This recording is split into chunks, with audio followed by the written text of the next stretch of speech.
Okay, let me get started here. Thank you all for coming out today.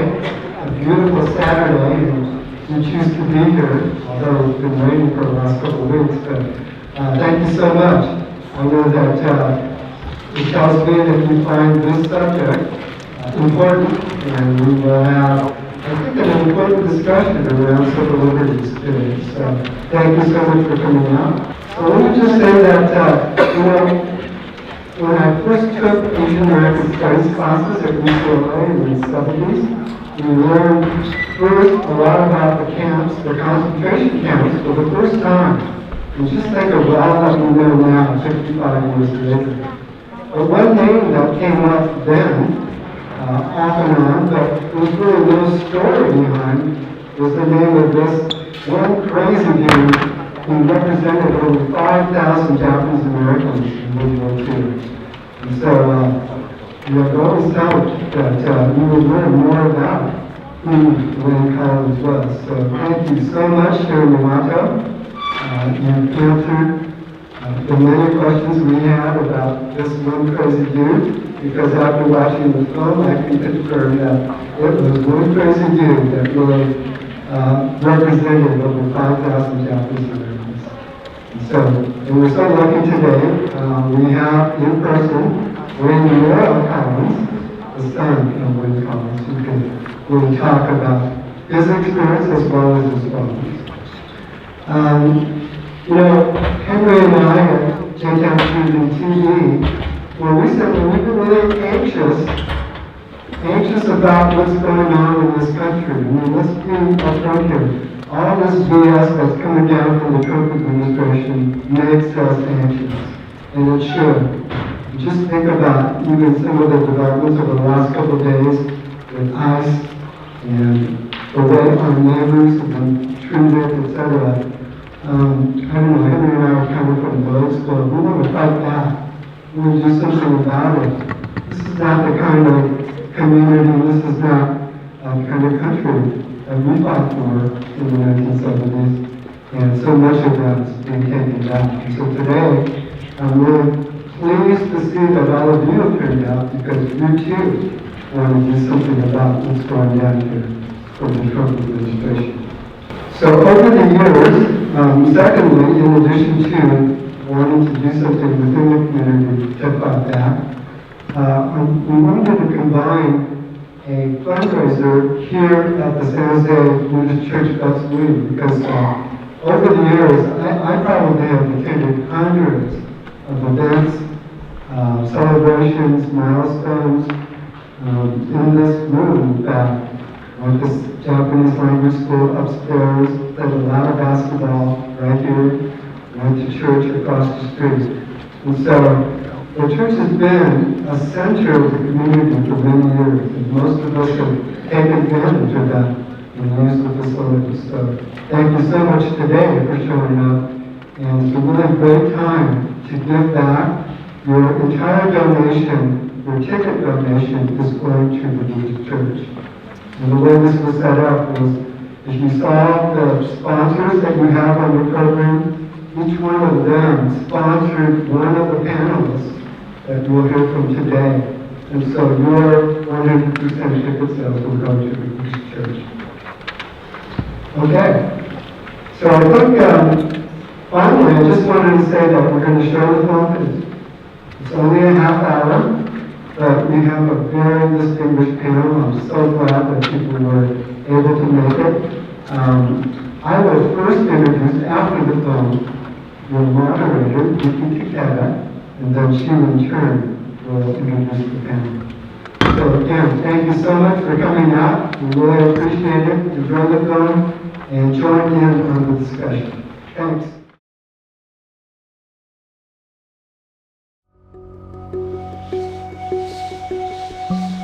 In America, our land of the free and home of the brave, there have been times when our democracy has failed us. It happened in 1942, when more than 110,000 Americans of Japanese ancestry were forcibly removed from their homes and imprisoned in 10 remote and desolate concentration camps. 18,000 of those detainees were segregated by the U.S. government and shunned even by their own people at the Tule Lake camp. The authorities controlled us. They encouraged dissension. 5,000, 6,000 renounced their U.S. citizenship. It's just one of the most unprecedented things in American history. Only one attorney stepped forward to defend more than 5,000 Japanese Americans driven to renounce their United States citizenship after being placed in this human pressure cooker. It would take him 23 years to restore citizenship for nearly all of them. You can't give up United States citizenship, and no human being could give it up in time of war anyway. Civil rights leader Edison Uno said, "If you haven't met Mr. Collins, you haven't experienced the bitterness of 110,000 evacuees in one Fighting Irishman."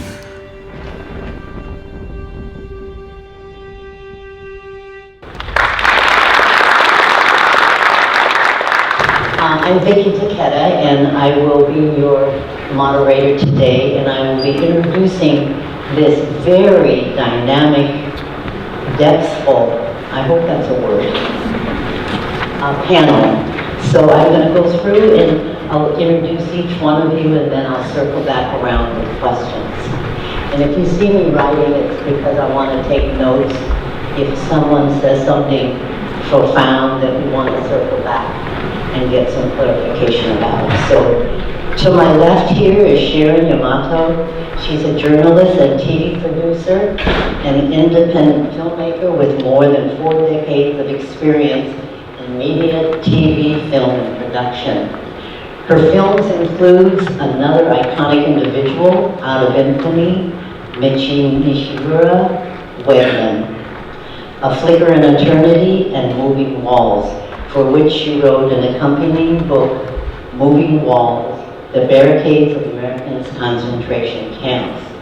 She is a regular columnist for the Rafu Shinpo newspaper and has written articles for the Los Angeles Times. I give you Sharon Yamato, filmmaker. Next to her is Wayne M.Collins. He's a Berkeley attorney who took over his father's practice after his death, most notably representing Ida Tagore, who was pardoned in 1977. I think most of you are old enough, perhaps, to know who she was, but he'll tell her story. He continues to be the keeper of his father's legacy. I introduce you to Wayne M.Collins.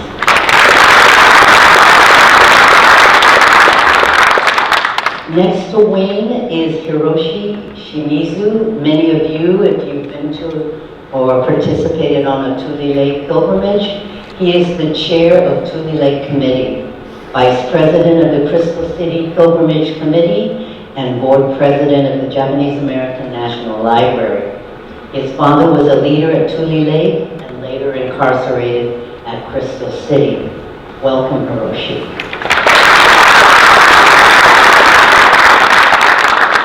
Our notable senior here on the board is Sadako Kashiwagi, who was imprisoned with her family at both Marysville and Tule Lake.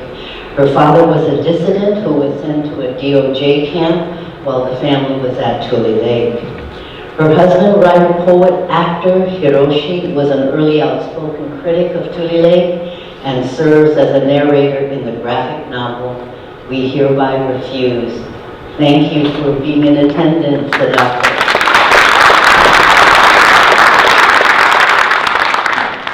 Will Kaku is a Bay Area native who works to instill change through organizations such as the Nihomachi Outreach Committee, the organizer of San Jose's Days of Remembrance. And again, if those of you who have been in attendance, you'll see Will quietly at work. Through his work on various boards and organizations, he has sought to draw parallels and connections between marginalized communities, including LGBTQ rights, redress and reparation, anti-blackness, and the Muslim ban. His father was a renunciant at Tule Lake. Thank you, Will.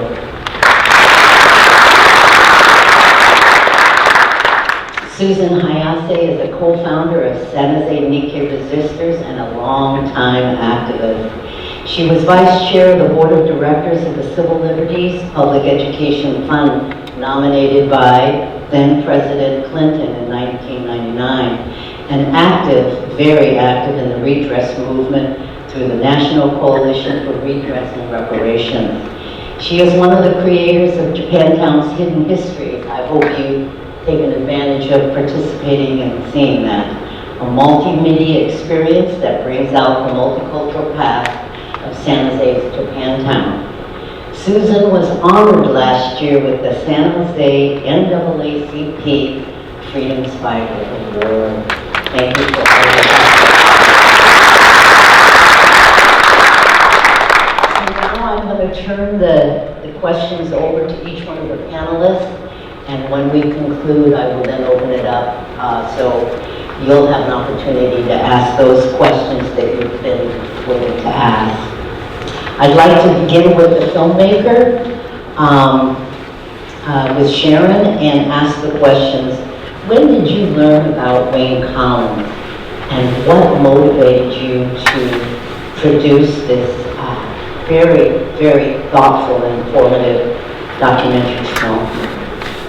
First of all, thank you all for coming. I am so honored to be here, and I really have to thank Duane Kubo, because we have been working on the screening since feels like the beginning of time, and he has been so persistent in terms of making it happen. I really want to thank him, as do I want to thank Shimizu, who I kind of hinted at wanting to do this for a long time, and I'm so excited that it actually is happening today. But regarding your question, it's a simple one for me in some ways, but also a very complex one, because there were so many things that influenced the making of this film, and they all kind of involve people who were on the panel with me. But the first one is that I want to make sure to take note of Michi Nishiro Wakeland, and that's because my very first film, many years ago, she was one of my sheroes, and she did so much for Japanese Americans, and sadly she's been forgotten. So I want to mention her name again so that she comes to the forefront of our attention.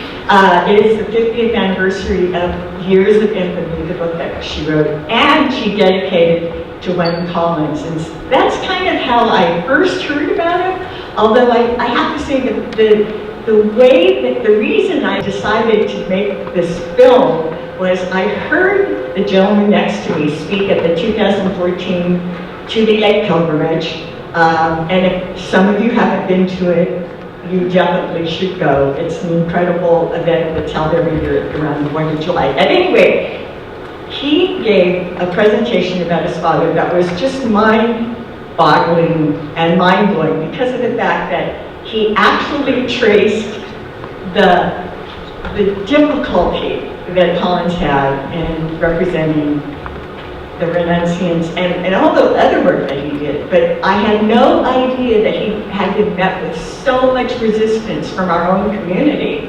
And he traced the whole national JCL and the national ACLU. These are institutions that we thought were protecting us. And so it was just really amazing to me that he did the work that he did while still having to face the obstacles of these organizations that were fighting literally against him, and really created the work of 23 years that was in this film. The other person that I really had to turn to was Hiroshi Kashiwagi. Another, I guess, I'm really so sorry that he's not here, but we're so lucky to have Sadako here in this place.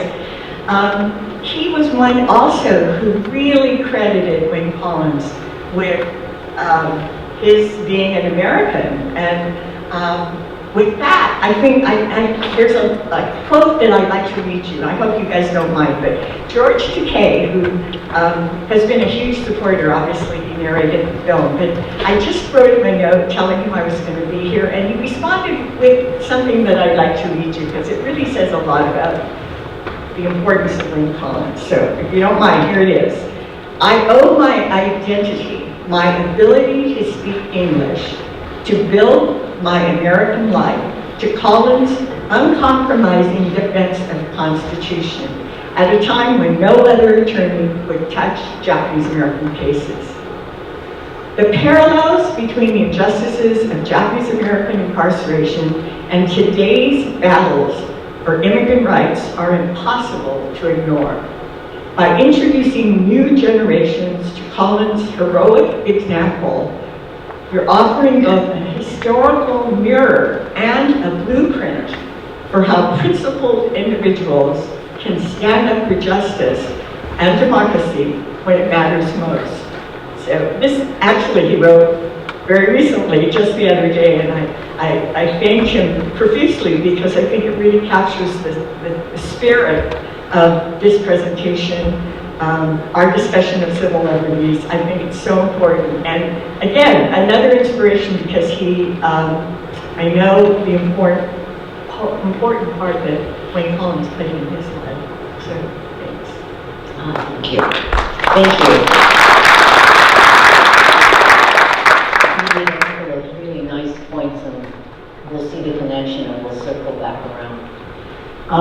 Next, I'd like to give the mic to Wayne. And my question to you, Wayne, is I heard from a bird that your dad was quite an intellect. And can you share the story of how you found the book of Plato's Socrates on the bookshelf after your dad had passed? And in that book was a note to you. It said, read page 428. Can you share that story and the importance of the words that were written on it? Well, yes, he was very imperious. I could hear the voice when I saw that on the inside page of the book. It's in the Apologia of Socrates at his trial, which he was condemned to death for subverting the youth of Athens.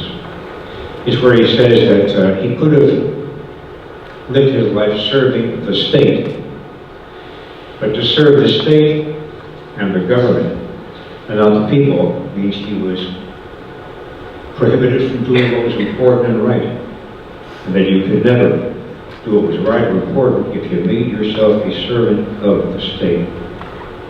Yes, that was a little note to me. Read that page. That was, I guess, his addendum to his will. There it was.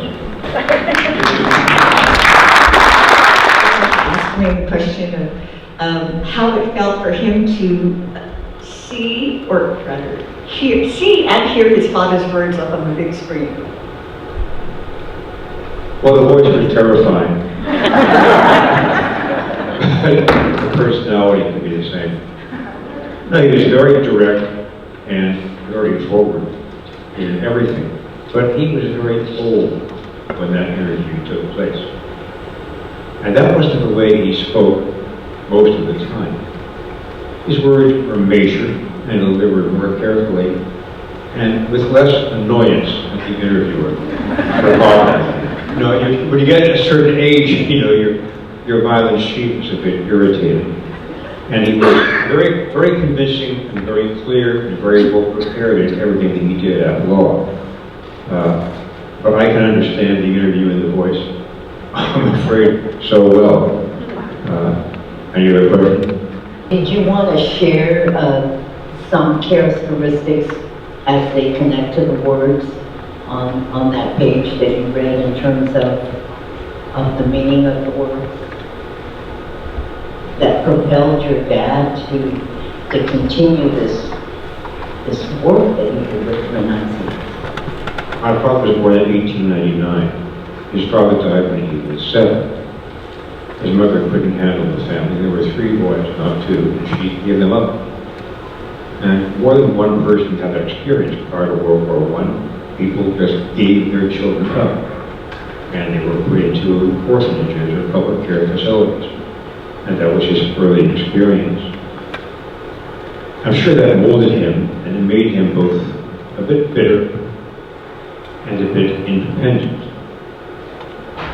But to jump forward, When he was discharged from the U.S. Navy in World War I back to Newport News, Virginia, he took the money that was given to the soldiers to catch a train back home, and he rented a horse.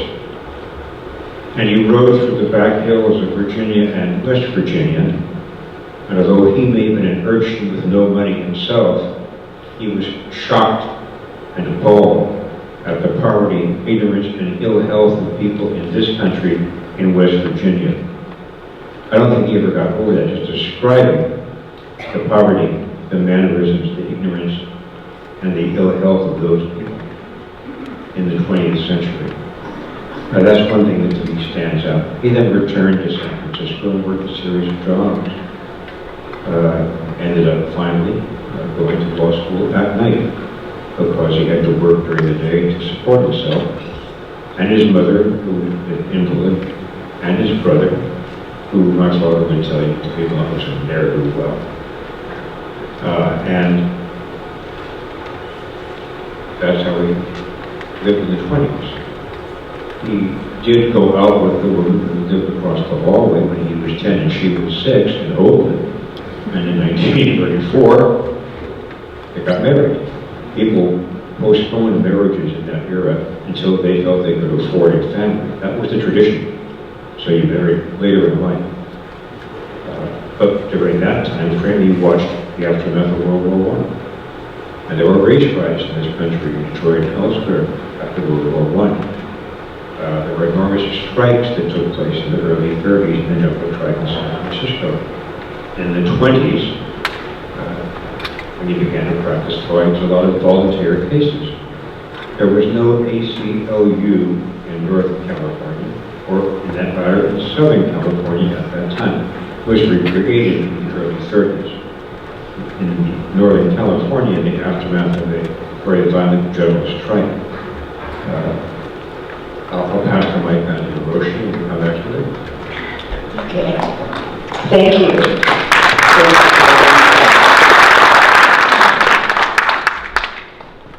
Hiroshi,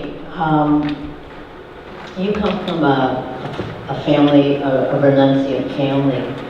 Can you share with the audience how it came that your family took a stand as renunciants?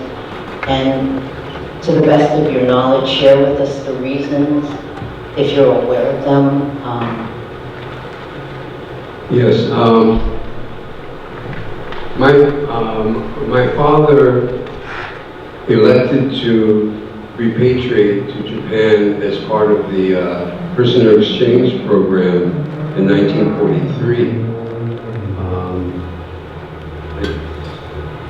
I think we were slated to go on the second exchange ship, but we were delayed getting there because that's when I was born. And when I became 4 months old, they figured we were old and I was old enough to travel. So we went from Topaz to Ellis Island to catch the Grimson, which was departing out of Jersey City. We didn't get on the boat because getting there so late, we ended up on the alternate list, and they didn't need us when the boat departed. So we were sent to Rower. On our way to Ellis Island, we passed through Minidoka, Hart Mountain, and then Ellis Island, and then from Ellis Island we went to Rower, and then from Rower to Tule Lake, which is when segregation began. We were on the first trainload of no-nos that went from Rower to Tule Lake in September of 1943. 1945, my father renounced his citizenship because he wanted to take his father back to Japan. That's what he says. But when I was born, he named me Hiroshi with the kanji the Hiro, from the kanji, the Hiro, and my name, Hito, from Hito. So there was some sort of loyalty thing going on there that's not consistent with his saying that he only wanted to take his father back to Japan. At any rate, in 1945, he renounced his citizenship. In late 1945, the government determined that since my grandfather was an Issei and had caused no trouble, they were going to release him, and they were going to deport our family to Japan, but that deportation was stopped by a habeas corpus case that Duane Collins filed for the renunciants who were going to be deported. And that stopped it, and they sent us to Crystal City.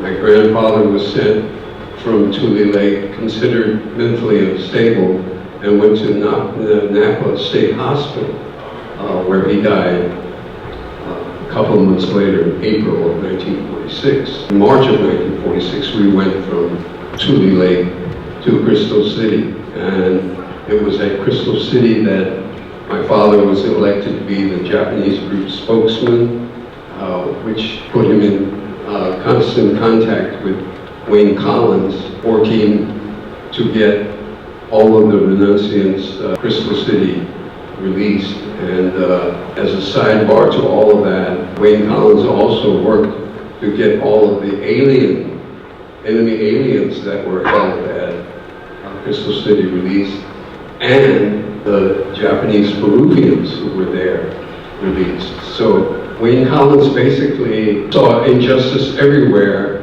especially at Crystal City, and was determined to make right on all of that. Thank you for that.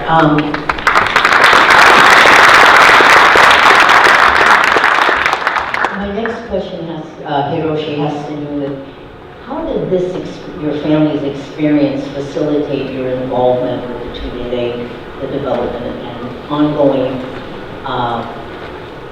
leadership for the Tule Lake pilgrimage committee? Going into my first Tule Lake pilgrimage in 1994, I really only knew that I was there, and not a whole lot else. I had a bunch of writings of my father in Japanese that I showed to a Japanese scholar who was sitting next to me on the bus going to the pilgrimage, and he read that over. He explained a lot of it to me, and I knew then, in a kind of a loose way, that I had this connection through my father to Tule Lake. And I didn't fully understand his thinking at the time, but there were strong hints of his political stance within Tule Lake. And that's what kept me going. And as I began researching more of that, it just drew me in, and I did discover that he was very involved in a lot of that. And it's driven me for the last 30 years into almost nothing else. Thank you for that, Peter. Next we have Sadako.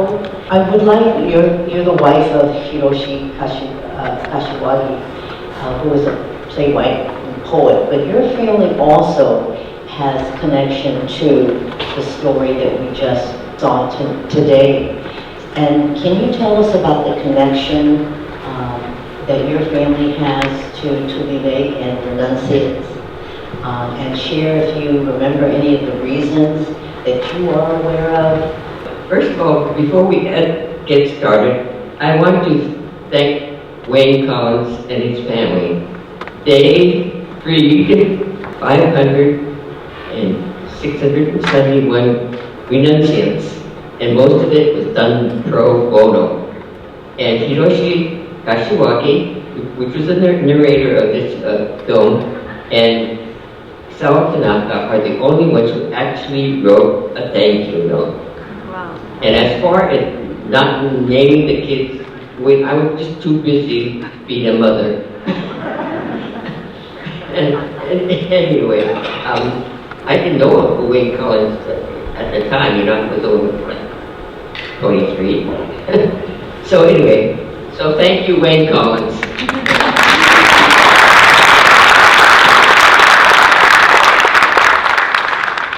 And as far as Hiroshi Shimizu, I'm 92, and I remember there was a Japanese vernacular, a paper called Nichibei Time, Hokubei Time, and his father was the editor. And so, you know, being 92, and I'm a endangered species. So, who here is an endangered species? Stand up.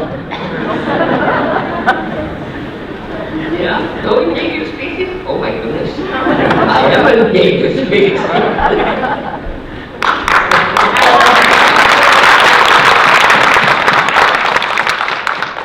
But I remember, you know, I was only 8 at the time and 9 by the time I got to Tule Lake. But I remember at the time, you know, we all had gathered at the fruit shed in Newcastle, and we all only what we could carry, okay? And so duffel bags and suitcases and whatever. And we got on the buses and we left Newcastle, and then we went to a place called Arboga, which is out of Marysville. And I'm told later that, you know, here we were being surrounded by barbed wire fences and watchtowers with the guns pointing in. And I'm told that I said, Papa, kairoyo, meaning, Papa, let's go home. So we stayed there until I was, as I say, by the time Julie was 9, and my mother was pregnant, so she was put on a pulling drink, and we went to Tule Lake. And one of the first things that happened was that my sister, who has since passed, she was 88, she got lost, and she just walked across the fire grate because the mess hall was not ready to feed us. And then, oh my, a big search, and we finally found her. But that was really dramatic for her. I think she was only 4 years old.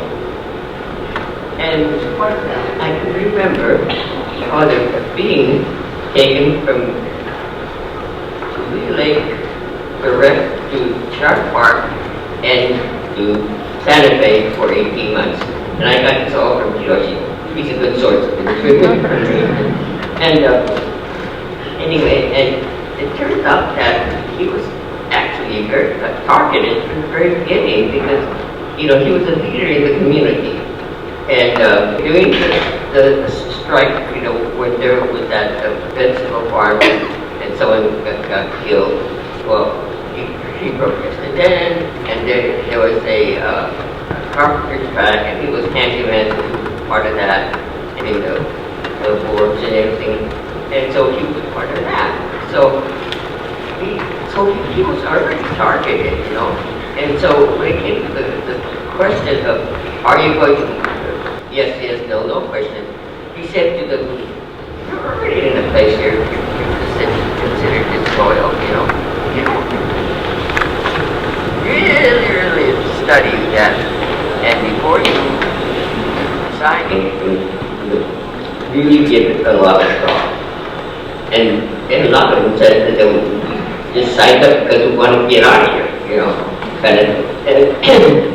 And as far as my parents, they were not allowed to be a citizen, and they couldn't buy property because they didn't have, you know, they were not allowed to buy property.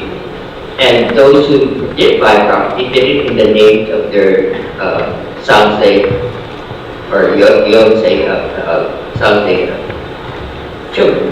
So anyway, I can remember very vividly him coming and being taken away by the FBI. I have real, you know, feelings about the FBI. And anyway, they came and we were playing we were playing tug of war or something like that. But anyway, he was taken, and he didn't get a chance to take any clothes, and he didn't get a chance to say goodbye, and, you know, so then, but I so vividly remember him being taken off, and I'm so later that my brother was threw himself on the ground and started crying, you know, and so that's the kind of thing I remember. And then I remember, this is really fast forward, but I remember the Hoshida. We used to get up at 4 o'clock in the morning at Japanese school, and we were not allowed to speak English. And we go out and we do washo. And I remember that, you know. And actually running, not staying in place. And then I remember the official coming to watch the Hoshida thing. And yeah, they actually were spying on us, you know. And so one of the things that really disturbed my father was that the authority of the father and mother was just totally destroyed. For example, we get to eat at the same table, you know, everyone sat with their own friends and things like that. And one of the things that really boggles my mind is that, you know, here we were a big family, so we had 2 units. One day I was at school and we played this game called Last Couple Out, and so we were the last couple out, and so we circled it around, and I was supposed to touch my hand friend, and if I didn't touch her hand, you know, I'd be in. So instead of my hand touching her, my hand went to the window. And I have scars, 20 stitches, and, you know, I was told, and it didn't bother me until now, and, you know, to this day, but that now it's beginning to bother me and hurting me. So my scars are very visible and also invisible. So thank you, Sadako, for that. When your father was taken, do you remember when you were reunited with him? Oh, yes, I do remember. We were just really happy, you know, we just danced to our meals and everything. We were very, very happy. And then I want to make another point. My sister was born, my younger sister was born in Ghana, and so we needed a name. And the nurse says, oh, your name is Jeannie. Said, you don't need a Japanese name. But Naito Sensei, who was in our block, named her Shinobu. But you know, she's not Shinobu. Shinobu needs to resign herself to whatever happened. No. But if you have no urge to you know, as you married more than Narrated, Puerto Rico, and lived in Puerto Rico for almost 14 years, so she had to defend herself. And she also worked with immigration, so she knew a lot of immigration. Oh, and by the way, our communities, some of our marginalized communities are being targeted right now. Yes. And we have to stand up. Thank you for that. And we will circle back around about your last sentence there, Sadako. We will circle back around at the end. Okay. So next is Will. Your dad was a renunciant, and you have a very compelling story. Would you share that story with the group here today and the connection you see between what occurred to Japanese Americans in World War II and what is occurring with immigrants today? Okay, yeah, so I think there's a lot to grill, a lot of things. There's 2 or 3 questions there. And I'll try to, I may go over time, but I'll try to be as succinct as possible. So my father was not just a renunciant. He joined the controversial Hoshidai as well. And I'm not sure if so with my father's story too, he ends up self-deported to Japan. You know, the aspect of self-deportation, we've heard a lot about that in the news the last several months too. But anyways, the story of my father and the story of all of these people, these dissidents and protesters at Tule Lake, are difficult stories to talk about. Some people do not want us to talk about these stories. It makes them very angry, very bitter. It makes some people also, like my father, ashamed of what they did. I don't know if your family had that within themselves, feeling ashamed of what they did. And maybe that's because of the blowback from the community. The community ostracized them in many cases. They call them cowards. They call them disloyal, unpatriotic, un-American. So I think with all that, brought shame to my father, and it made him reticent to talk about his story. And he really didn't talk about his experience at Tule Lake. He did talk about, there were a few stories about Hart Mountain, but no stories about Tule Lake that came out of him. And I remember our family had a picture of the family at my grandfather's funeral. My grandfather was one of the 330 plus people who died at Tule Lake. And I was wondering about that picture because my father wasn't there, and neither was his brothers.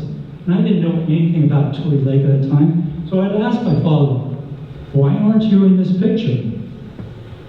And he looked like he didn't want to answer it. He kind of just shrugged his shoulders and said, I don't know why I was there. So it became a really confusing story to me. I was wondering what that was all about.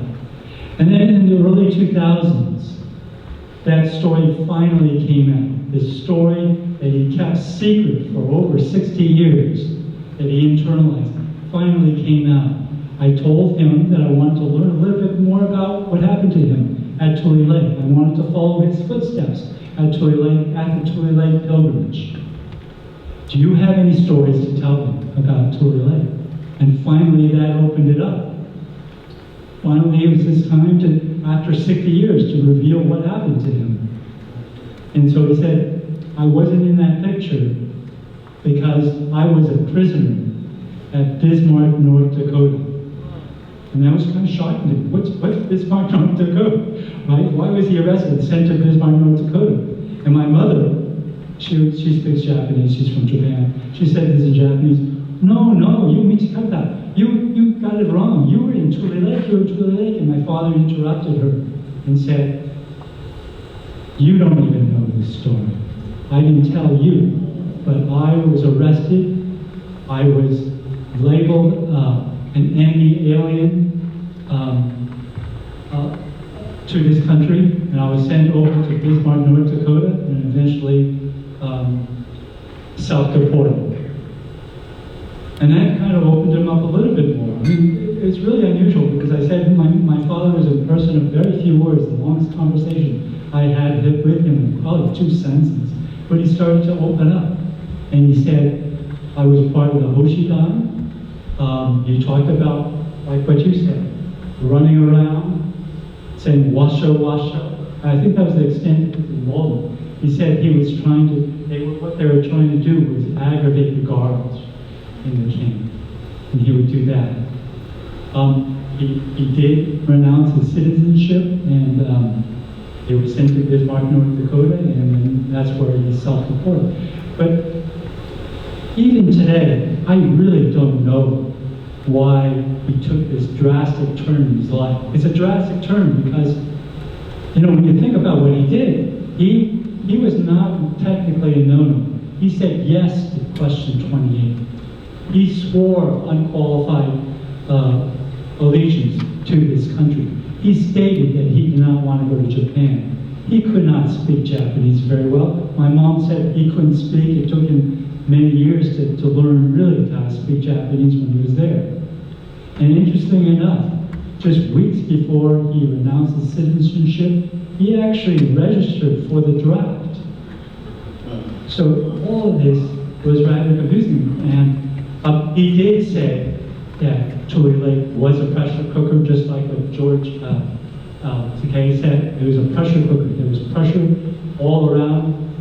Pressure. Every time he sat down, there was somebody in front of him saying, you should join the Hoshidan or you should do the other thing. It was a chaotic camp. There were beatings in the camp, as we saw in the film. The community turned against each other, too.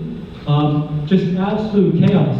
Jin Yamaichi, I think few people know him. He founded the Japanese American Museum in San Jose. He built the jail at Tule Lake. And he told me about that beating with a baseball bat. He said the guy got hit in the head so hard with a baseball bat that the bat broke in two. That hard in the head. And he said, he was a construction foreman in the camp. I think this is maybe before his time, but he said when they cleaned up the area that there was blood splattered against the walls. It was a really bad scene in some of these beatings. So it was a really bad environment. People were arrested, thrown into the jail in Stockade with no charges, no access to legal representation. They couldn't even talk to their family to tell them the abuse that they were encountering. It was a really horrible camp to be in. So perhaps seeing all this, he takes a turn and he decides, hey, maybe the Hoshidan is a good alternative. That they are instilling pride in your ancestry and not demonizing.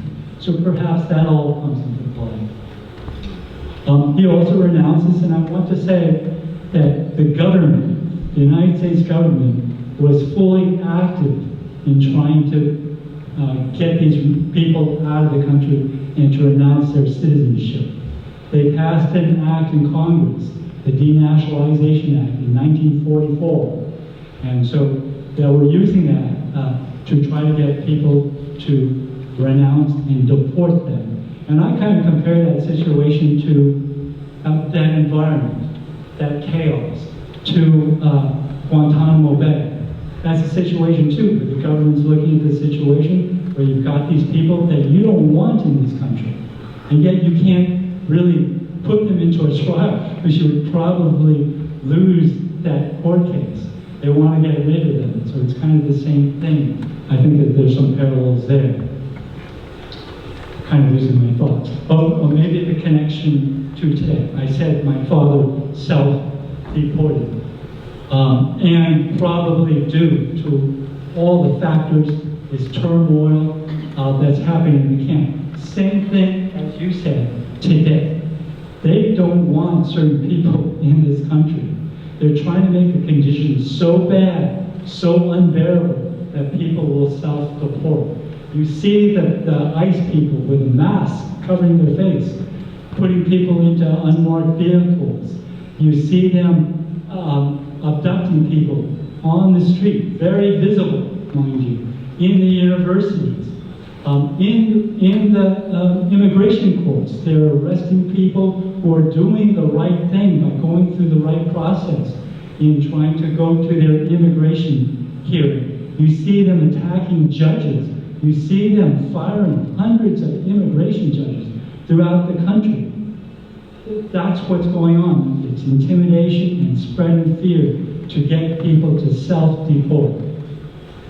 Now, I'm going on, but going to today, what we could do. And you said what George Takei said about the lessons from the camp and putting it to today. Well, with the Tule Lake dissenters and protesters, they rejected I would say the false narrative that Japanese Americans are passive, that they're just going to take it.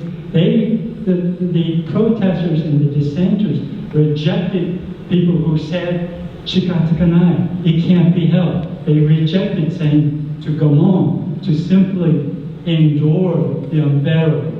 They said that they were not going to take it anymore, just like what we should say. We're not going to take it anymore. This is, we are not going to stay silent. We are going to use our voices and speak out. We are going to reject people who are trying to erase our cultural history.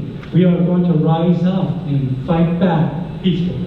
I'll say that. And I drank too much coffee today. So what can you do? People are hungry. They want to know what, they see what's going on. They want to know what we can do.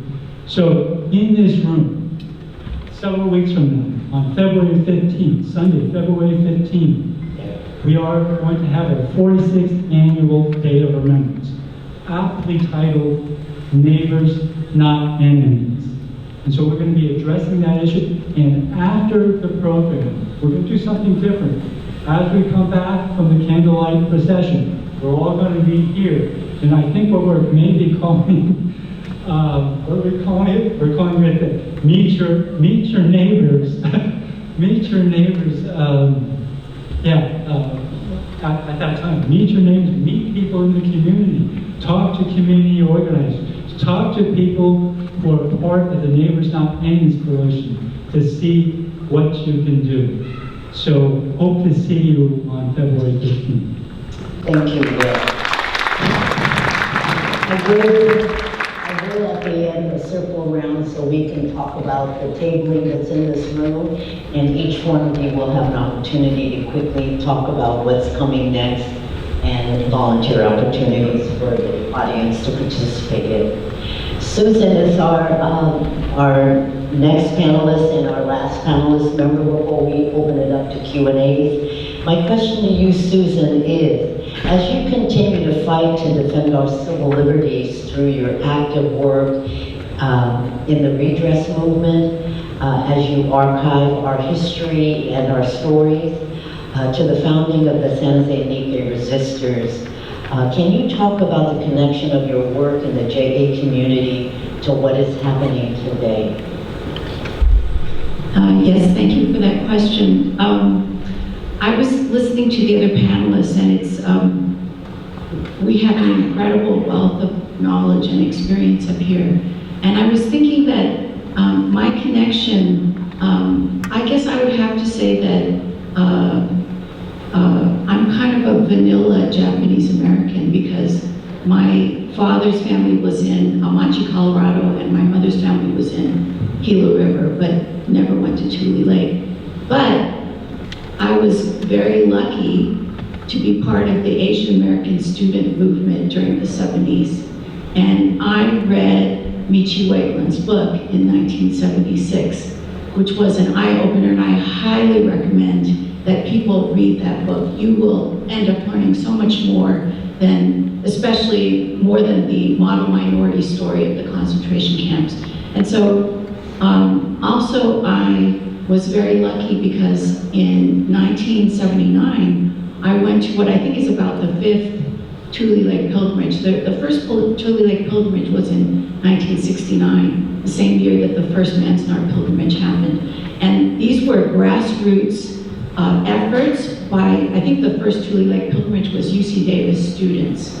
And there were community organizations and churches, because as part of the fight against the war in Vietnam, and as part of the fight to recover our community's history and to stop the erasure and to build Asian American studies, young Asian Americans were looking to find out what was going on. And it dovetailed with growing interest in talking about redress. So in 1979, I thought I knew a lot about civics and politics, but it had never occurred to me that you could fight for redress for something that had happened. And I was just like, my mind was blown.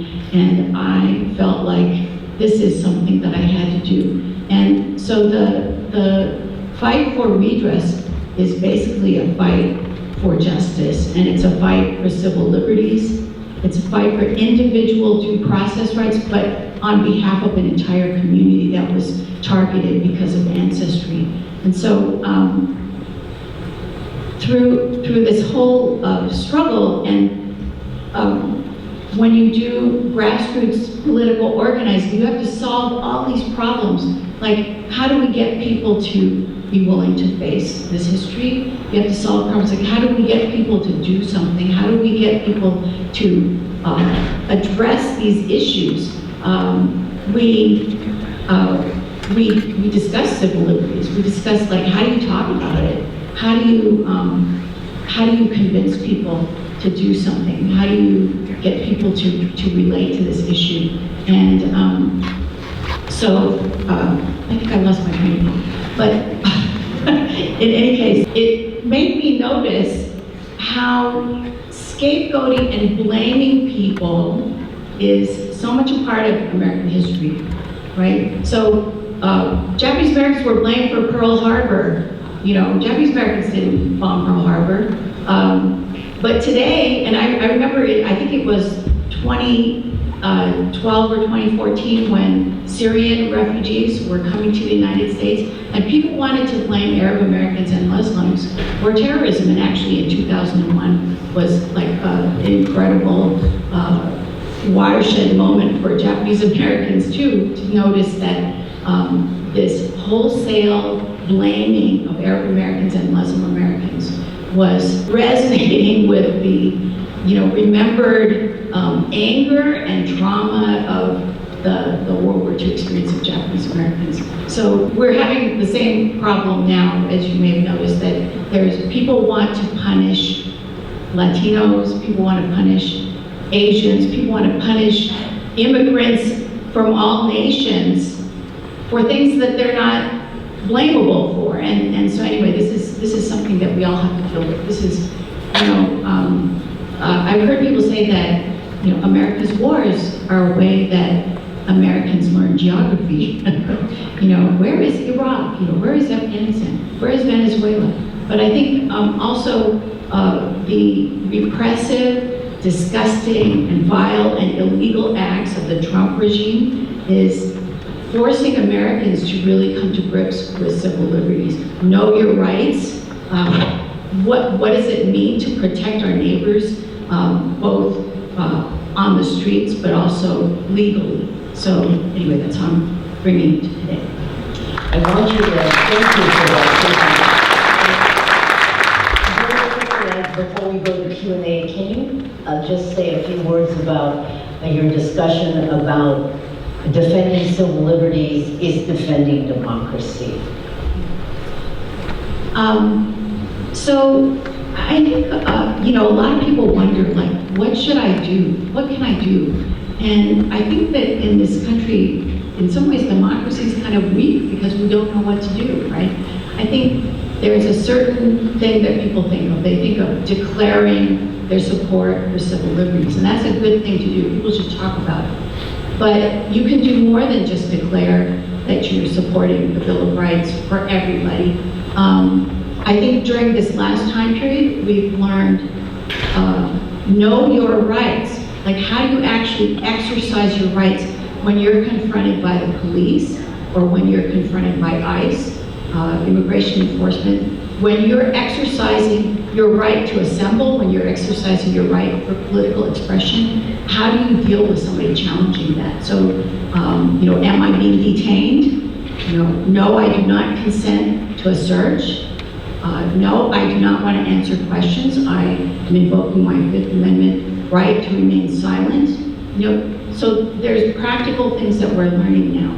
But there's one thing that I think we have to talk about too, is that beyond declarative support, beyond know your rights, in defense of democracy, all of us have to become more active. And that means me, that means you, that means your aunt and your uncle and your niece and your nephew. People have to become more active. As you know, we elect people to pass laws and to create policies. Who's looking at those laws and policies to make sure that nobody's civil liberties are being stomped on? Right? there are policies that seem to address problems that may involve people that are not respected. Like, for instance, there are policies that cities use to, quote unquote, clean up unhoused encampments, right? And sometimes you see the photos or the TV coverage of them sweeping up people's belongings and throwing it in the trash. You know, has anybody considered that those that might be illegal search and seizure? That it's wrong to take the property of somebody even if they don't have a home? And so, you know, there are things like that. There's, you know, San Jose is one of the most surveilled cities. We have automatic license plate readers all over the city. And this is an incredible attack on privacy and your ability to move freely without being surveilled. And just one other little thing, I just want to mention that there are ongoing civil liberties concerns that predate and have nothing to do with Trump. Like right now, San Jose Nikkei Resistors is part of a coalition called the Coalition for Justice and Accountability. This coalition was started in, I think it was 2003, when a woman named Vickie, a Vietnamese woman having a mental emotional episode, was shot dead by a San Jose police officer because she was holding a vegetable peeler and he claimed that it made him fear for his life. So this coalition is concerned with accountability, and right now we are very concerned that the sheriff of Santa Clara County is deploying lethal weapons, meaning tasers, which are actually lethal weapons. They're not benign Spock pinch devices against people in the county jail. And I want to remind you that the majority of the people in the county jail are pre-trial, and that means they are innocent before proven guilty. And so anyway, there are many things that we have to pay attention to. All of us need to be involved in that. We need to find out, we need to question our political officials and our state officials and our county officials, and hold their feet to the fire and make sure that they know that the people of Santa Clara County want to make sure that civil liberties for all are upheld. Thank you, Susan, for that.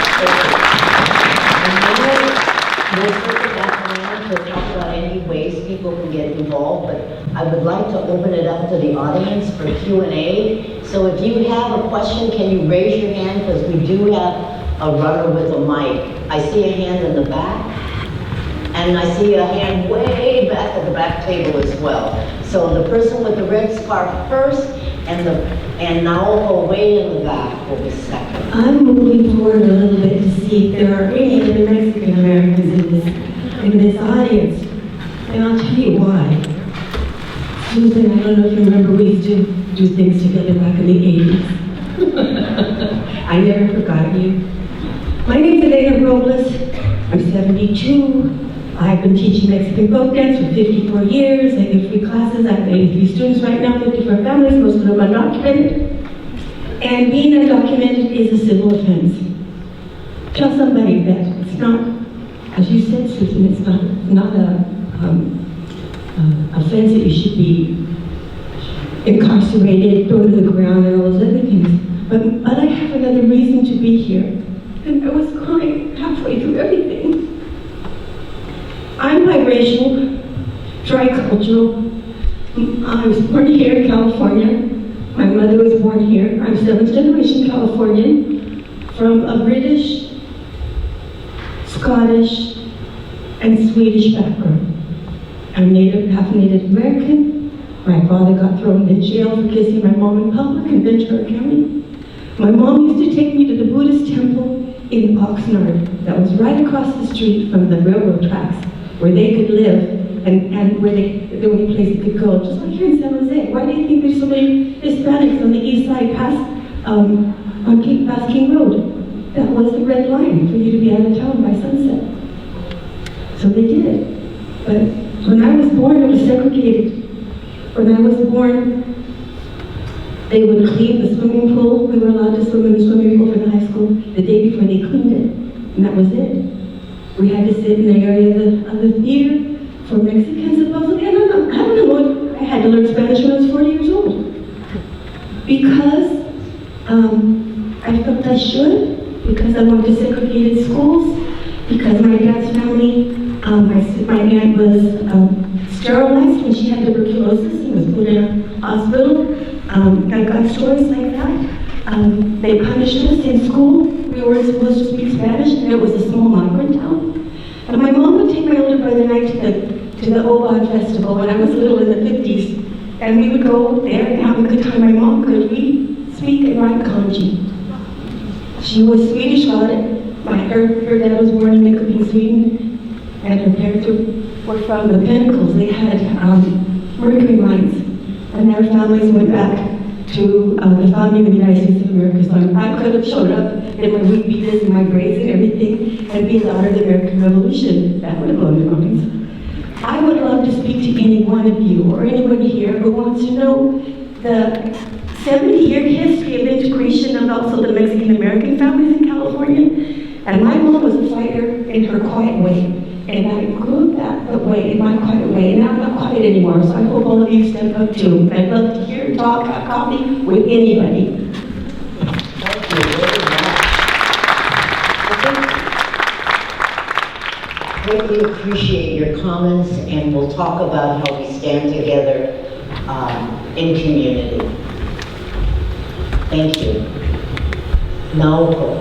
Thank you, Vickie. My name is Naoko Fuji. I lead the JCL Social Justice Action Committee, and I want to thank everyone who came out here today. One of my main projects is we're working on an amicus brief for Kubo on behalf of the Japanese American community and descendants of Japanese who were detained under the Alien Enemies Act.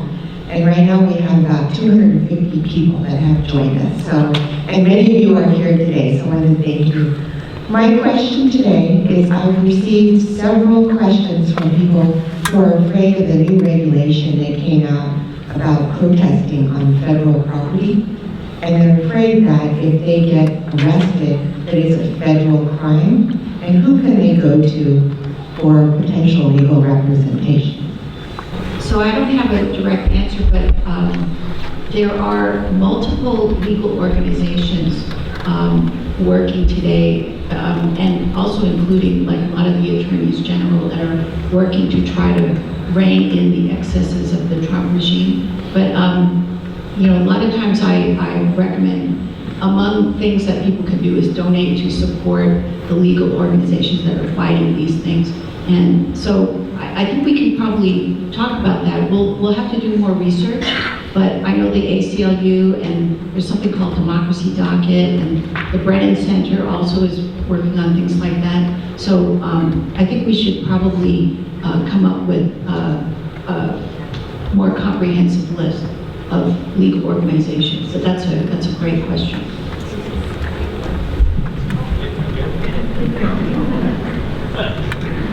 Well, the first thing you should do is contact your Congress member's office and instruct a complaint there, because they will respond. That's their job. They want to get elected. So they all have local offices right here in Northern California. And you call them and they will respond. Well, my wife was detained at the airport, because she just lost her passport. I immediately called my congressman, but they put me on hold. In the meantime, the feds called my house and they said, well, we don't know what she said, but she sure has an American son yanking on the phone. So, okay, you can come in. So that goes that way around too. But go to your local congressman. You built a fire under them. They have connection, they have influence, and they have a little bit of fear about constituents' anger. Then you go to a public defender. And a federal public defender's office also exists in Northern California. Thank you. Any other questions? Thank you.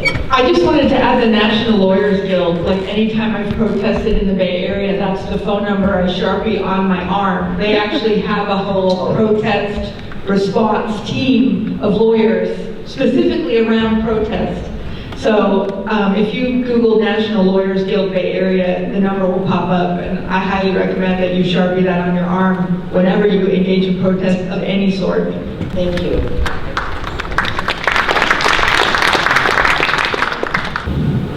The election is coming.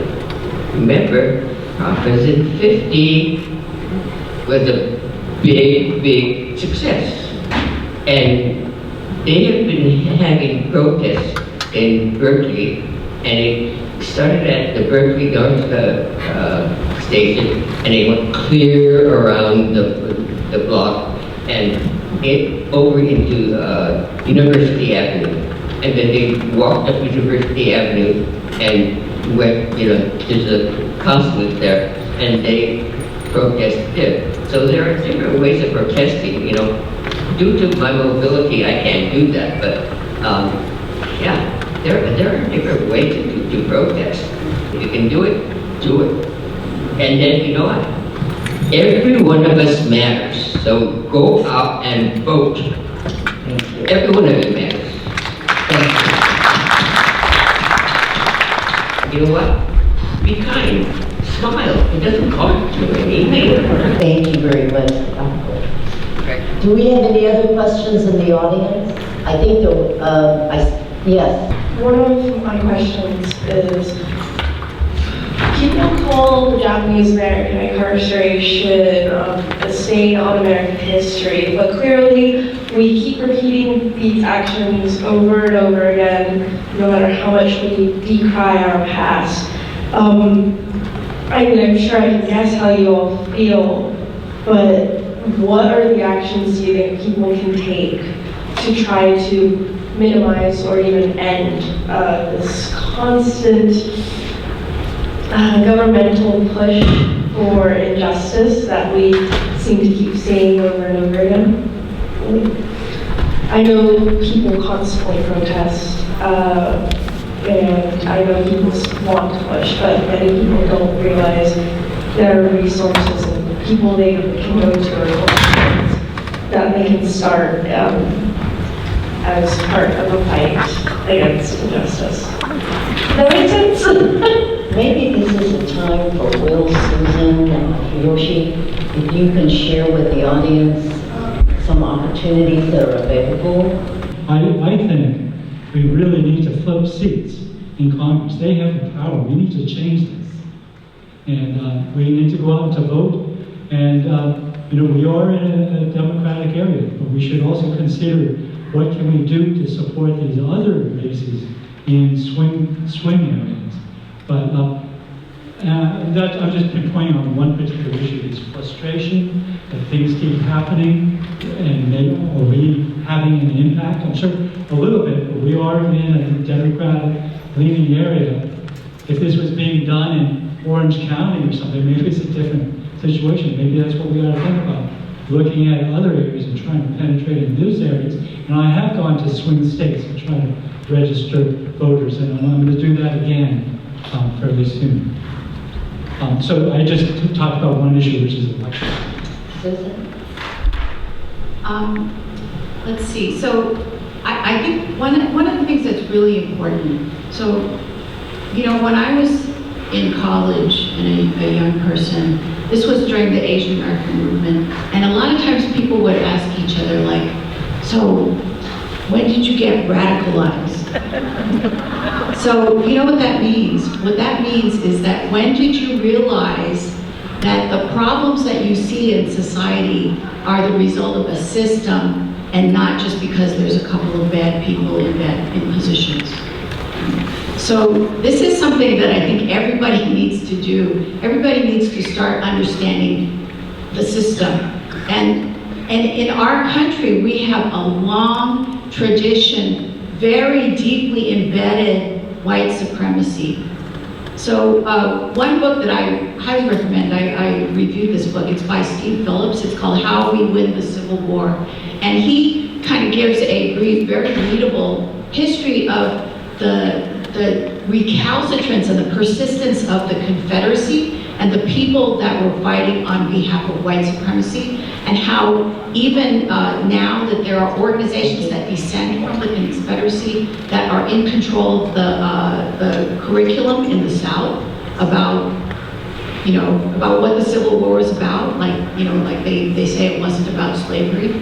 But now we have open white supremacy in government right now. So I think that that's something that people really need to understand that, and that will help inform what you do. So I agree, everybody needs to vote. But another thing that people really need to do is, you know how depressing things are when you watch the news and you wake up and you see another bad thing that happened and you complain with your friends. So the thing that really needs to happen is you need to get together with other people. There's no way that you can do anything on your own.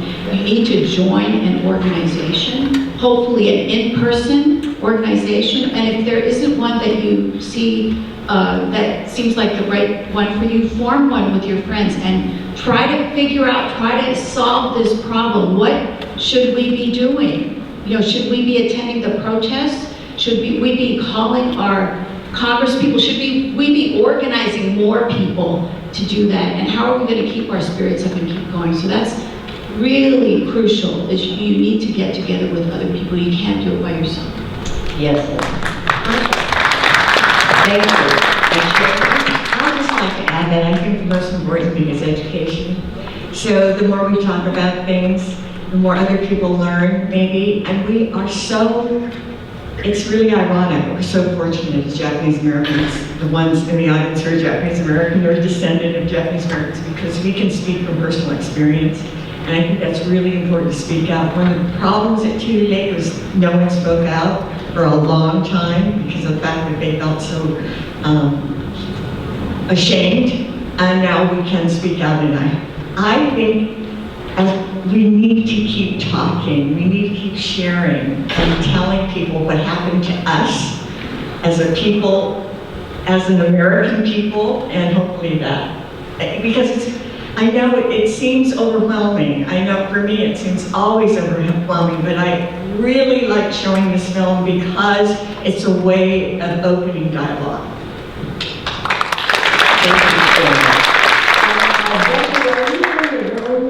Duane invited me to make a statement about the efforts or M.Collins' work on behalf of the Japanese Peruvians. So thank you, Duane, for inviting me to say a few words. So I would like to acknowledge M.Collins' tremendous efforts to help the Japanese Peruvians who are forcibly displaced and imprisoned in the U.S. for the purpose of hostage exchange. They were interned in DOJ camps under the Alien Enemies Act, and after the war ended, the remaining Japanese Peruvians were put in a precarious position when Peru denied their return and the U.S. government planned to deport them to war-devastated Japan. After M.Collins learned of their plight, he helped hundreds of Japanese Peruvians, such as my father, Art Shibayama, and his family, to fight deportation. Mr. Collins also lined up sponsors for Japanese Peruvians so they could be released from internment. Without M.Collins' intervention, my father would have never met my mother, and my brother Brian and I would not be here today. So we are forever grateful. Thank you to Mr. Merrill Collins for speaking at events such as these. At the 2019 Crystal City pilgrimage, my late mother was deeply touched when she met you and shared her personal appreciation for your father's efforts. Thank you to Sharon for producing the film. It is encouraging and inspiring to see how one person driven for social justice can make such an amazing impact on so many lives. And the disturbing events of this past week stress the importance of standing up for justice and holding our government accountable as M.Collins courageously did. Thank you.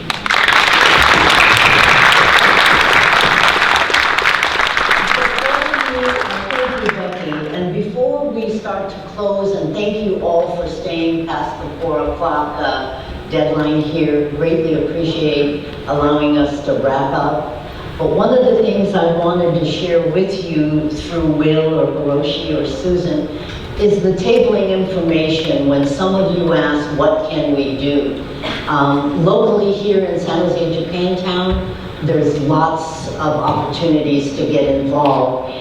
But I want to quickly give each one of you a minute to do your kind of public service statement about what you have for individuals to volunteer, and I'll start with Sue. Thank you very much, Vicki. And I'd like to, if you haven't already gone to the San Jose Nikkei Resistor table back there, yeah, there's Robin and Kathy waving. So please go look at our display about the Neighbors Not Enemies Coalition, which now encompasses 15 organizations and institutions in San Jose, Japantown. Look at some of the other things that we have. We have some Know Your Rights information. San Jose Nikkei Resistors folks have recently been running around canvassing the merchants in Japantown to make sure that they understand what their rights are as employers and workers if ICE ever comes around. So that's one of the things we're working on. We're also looking at the sustainability of Japantown and how to make it stronger into the future. Yeah, I did mention there's the opportunity to find out what you can do by coming to our Day of Remembrance on February 15th, where you'll get to talk to all of us. And we really want to hear your stories too. Not just us telling you about opportunities, but you telling us what are you concerned about as well. But you could join us. We are basically mostly in the advocacy space. We do public education about what happened and, through our Day of Remembrance event. So, yeah, please look at coming to the Day of Remembrance program. How many of you are aware of the ISIS cards? Get them. They're red. If you open the door, it could come in and do anything. So be careful. And then another thing is that how many of you are members of this church? Okay? I don't know if you're aware, but all of the churches up and down housed returning incarcerates until they get a job or something. So, you know, you owe this community a big thank you as well. So, those are my thoughts. Thank you, Sadako. Hiroshi, Tule Lake? If you want to get involved in community activity, the Tule Lake Pilgrimage is a wonderful place to start. It's going to be this year from July 3rd to July 6th, 4-day pilgrimage. The registrations open up on February 19th. I think that, I'm not certain right now, but I think that means midnight on February 19th. An easy day to remember, because that's the day Franklin Roosevelt signed Executive Order 9066.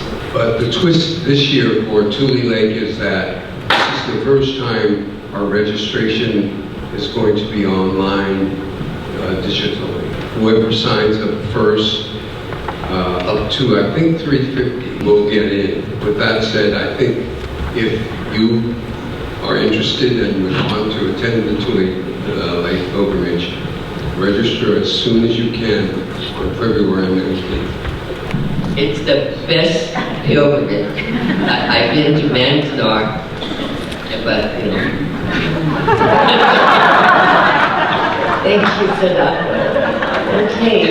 It really is the best, you know. And I've been to all of them. Last year we couldn't go because my son got sick and he had COVID, so we couldn't go. But as it turned out, it was a very, very hot weekend, so it was just well. So thank you very much, Christian. I should say also, it's a life-changing event, Tule Lake Pilgrimage, and it sells out very quickly. So February 19th, sign up. Yes. Thank you. So I'd like Sharon to share a little bit about her film and where it goes next. Timely, but we're showing on the Day of Remembrance at the Minneapolis Historical Society. I hope maybe some of you can join us, but I think it's really significant. I really, again, like sharing this story with an audience who doesn't know who M.Collins is, and that there are people who can make a difference, and he's a great example of that. So hopefully we'll spread the word. Again, this film for me does that in a way that I think is really important. Thank you for that. And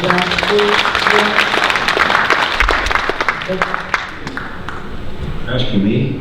Well, thank you. But you know, I came to UC Berkeley in 1963, and I learned a lot there in December 1964. Nothing after, nothing before. I learned that you can bring down power to its knees. And you bring it down with the politics of gesture and a demonstration that what you are doing is right and what they are doing is wrong. And I never saw that so well played out as in the free speech movement when we destroyed the border regions and we brought them down. Thank you very much for that. That's you're positioning yourself where no American can disagree that what you stood for was wrong. Freedom of speech. And the arrogance of the Regents and of the UC Chancellor, whom we destroyed,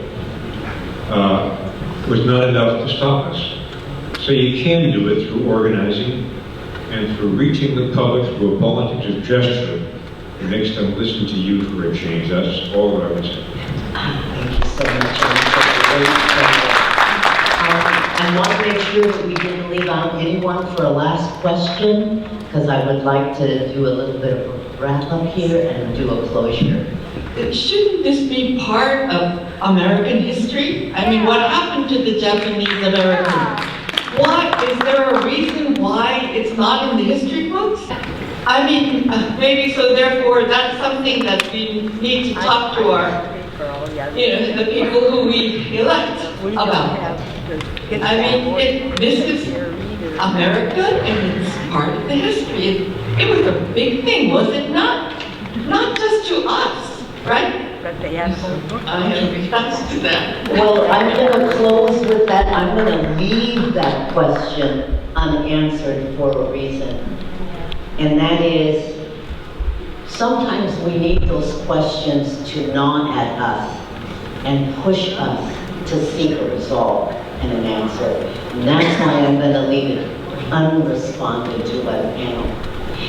And I want to thank all of you. I want to thank Duane for bringing us together. I mean, Duane for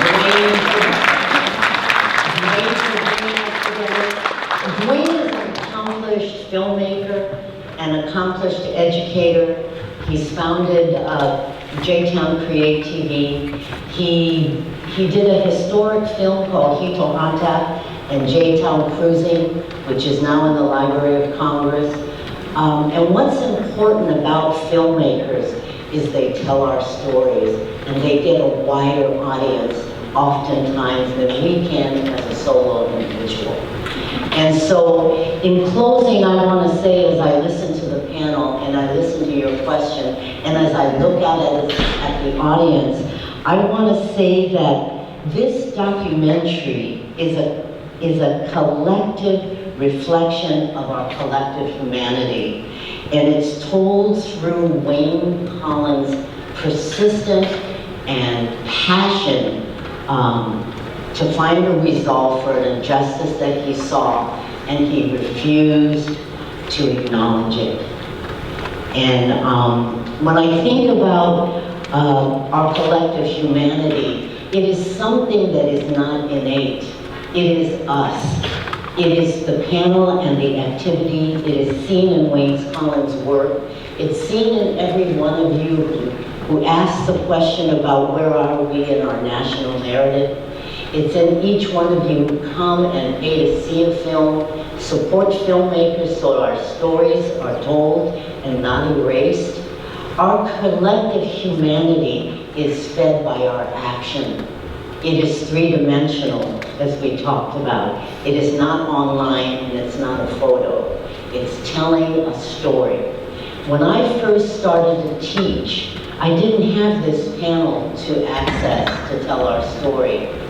Our stories are hidden because of what someone talked about up here about shame. There is so many complexities to our stories that we need to have them come out of the shadow and into the air so they find our ways into our classrooms. But we want it three-dimensional. We want as many stories to show the difficulty, the daunting complexity that the Iseis, Niseis, and the Sanseis face at a time when they are asked these impossible questions that are not one-dimensional, but take into account everyone we love. And we're making a decision that's going to affect the rest of our lives. We need to hear those stories. We need to know that each one of us has a story, each one of us make decisions, and we want others to see how we do that in a safe space so we're not judged to silence. Because once we feel that judgment, we go silent, right? And so it's that standing shoulder to shoulder that Susan often talks about, and what Will also talks about. We need to stand shoulder to shoulder in community. And when we do that, we create that safe space to be who we are in understanding. And that's when you see our collective humanity.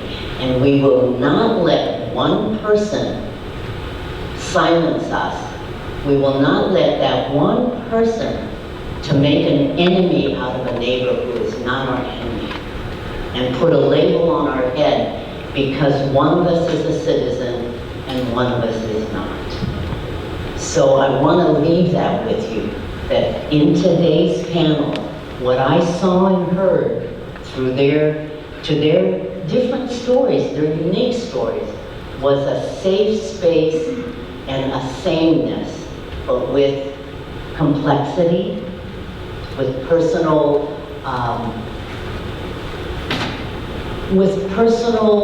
stories that when we bring it all together, one of you will find that story that represents you and your story. So thank you for coming, and thank you for participating, and always ask those questions of why are we not there? And that's what the students did back in the 60s. Where's my story? Where is our story? So thank you again, and thank you for supporting us.